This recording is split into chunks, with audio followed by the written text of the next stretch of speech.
Haaval on oluline roll metsa ökosüsteemides. Ta pakub kas otseselt või kaudselt elupaika ja toitu vähemalt 2000 liigile. Neist mitukümmend on seotud ainult haavaga.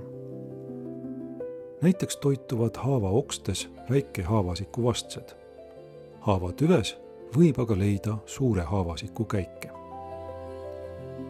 Mida vanemaks saab haab ning krobelisemaks muutub tema koor, seda rohkem samblaid ja samblikke temalt leiame.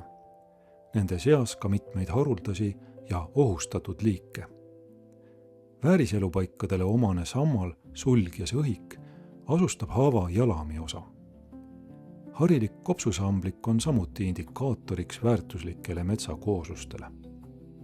Vanematel haabadel võib näha mitmeid puuseeni, mille viljakehad asuvad puu pinnal, kuid seen ise lagundab ka puu sisemust. See omakorda loob tingimusi puuõõnsuste tekkeks või teeb lindudele lihtsamaks pesaõõnsuste raiumise. Õõnsusi kasutavadki nii linnud, nahkhiired kui lendoravad.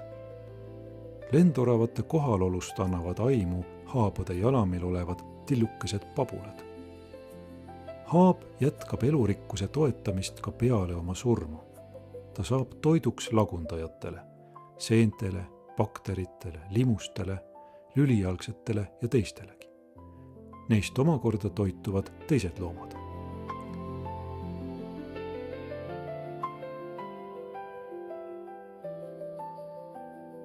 Väärikas eas haavapuistud teevad Eesti looduse elurikkamaks.